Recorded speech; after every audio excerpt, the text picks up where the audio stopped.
Imagine sitting in a cramped, worn-down apartment in Honolulu. The sounds of a bustling city seep through the cracked window, mixing with the hum of traffic and distant laughter. Janet Mock is 15, hiding a secret so big it feels like a storm inside her chest.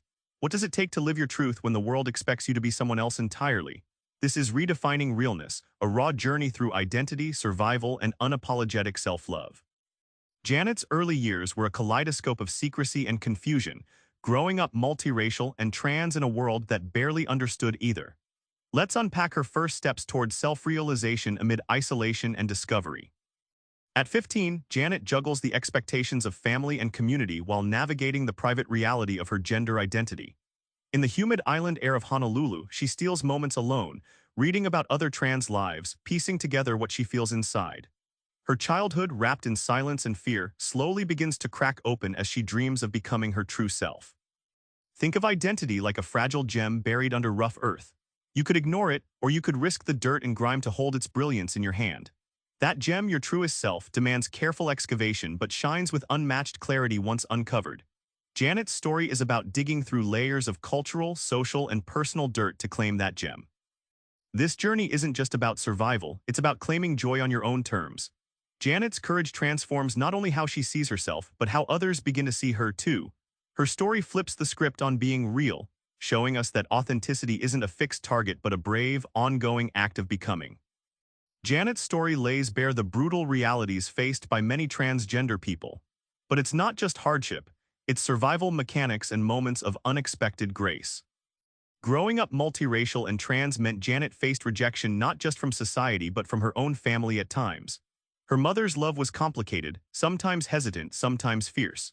Janet recounts fragile dinners where silences screamed louder than words, but also moments when her mother's protective instinct broke through, an uneasy but real kind of acceptance.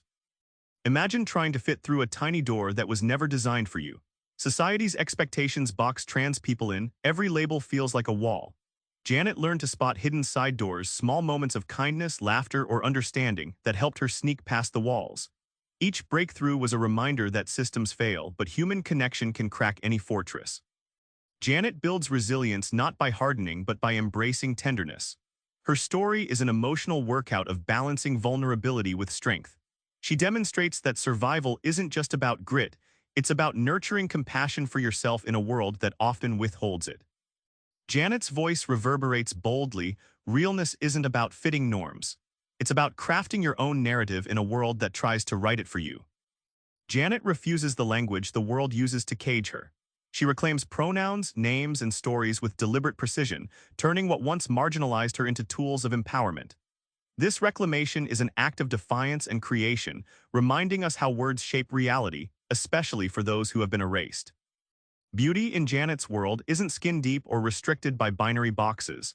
She challenges conventions, showing beauty as fluid, expansive, and deeply personal. Think of beauty like a spectrum of light, no single color defines it. This shift cracks open spaciousness for every reader to see themselves reflected and valid.